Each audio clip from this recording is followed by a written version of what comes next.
విభిన్న పాత్రలు పోషించి తెలుగు ఆడియన్స్ కు ఎంతో దగ్గరయ్యారు నటుడు సుబ్బరాజు. ఆయన పూర్తి పేరు పొనిమత్స సుబ్బరాజు. సౌత్ ఇండియాలో మంచి గుర్తింపు ఉన్న నటుడు. ఆయన 2003లో శ్రీకాంత్ ఖడ్గం సినిమాతో శ్రీరంగంలోకి అడుగుపెట్టారు. విలన్ పాత్రలు పోషించి అందరినీ ఆకట్టుకున్నారు. ఆ తర్వాత మాస్ మహారాజా రవితేజ పూరి కాంబోలోని అమ్మ నాన్న ఓ తమిళమ్మాయి చిత్రంలో నెగిటివ్ రోల్లో నటించి మరింత గుర్తింపును సొంతం చేసుకున్నారు. అప్పటి నుంచి తెలుగుతో పాటు తమిళం, మలయాళం, కన్నడ భాషల్లో విలన్ గా, కమెడియన్ గా, క్యారెక్టర్ ఆర్టిస్ట్ గా 100కు పైగా సినిమాలో నటించారు. ప్రస్తుతం స్టార్ క్యారెక్టర్ ఆర్టిస్ట్ గా సుబ్బరాజు బిగ్ ప్రాజెక్ట్స్ లో అవకాశాలు దక్కించుకుంటున్నారు.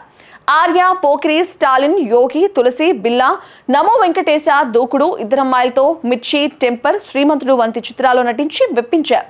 ఆయనకున్న క్రేజ్ తో దర్శక ధీరుడు ఎస్ఎస్ రాజమౌళినే బాహుబలి 2 ది కంక్లూజన్ చిత్రంలో అవకాశం ఇచ్చారు. కామెడీ వీరుడిగా మిళితమైన కుమారవర్మ పాత్రలో సుబ్బరాజు అలరించిన సంగతి తెలిసిందే. ఈ చిత్రం తర్వాత సుబ్బరాజుకు దేశవ్యాప్తంగా మంచి గుర్తింపు వచ్చింది. కానీ ఎంత ఫేమ్ దక్కిందో అంతే నష్టం కూడా భరించాల్సి వచ్చిందని సుబ్బరాజు తన ఇంటర్వ్యూలో బాంబు పేల్చాడు.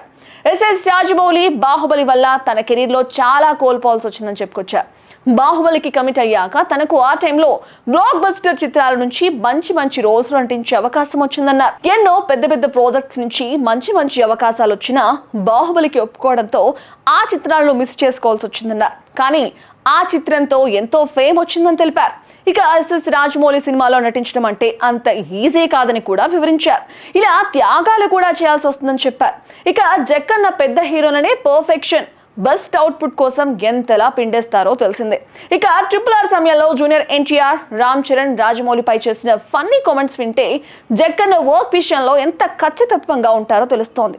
అంతే ఫలితాన్ని కూడా అందిస్తారు. ఇక అదే విషయాన్ని సుబ్బరాజు కూడా మరోసారి ఎస్ఎస్ రాజమౌళి డైరెక్షన్ లో నటించిన అనుభవాన్ని అభిమానులతో పంచుకున్నారు. జక్కన్నతో సినిమాలు తీసిన తర్వాత స్టార్స్ కు కూడా ఆ స్థాయి హిట్లు పడడం కూడా చాలా కష్టమనే చెప్పాలి. ఇప్పటి వరకు ఏ ఒక్క హీరో కూడా ఆ సెంటిమెంట్ ను బ్రేక్ చేయలేకపోయారు. ఇక సుబ్బరాజు లాంటి వారి పరిస్థితి ప్రత్యేకంగా చెప్పనక్కర్లేదు. ఏదేమైనా మన రాజమౌళి తెలుగు సినిమా సత్తాను ప్రపంచం మొత్తం చాటుతున్నారు. బాహుబలి RRR తర్వాత ఇప్పుడు సూపర్ స్టార్ మహేష్ బాబుతో SSMB 29 ను తెరకెక్కిస్తున్నారు. అల్యూమినియం ఫ్యాక్టరీలో ఈ చిత్ర షూటింగ్ జోరుగా కొనసాగుతోంది.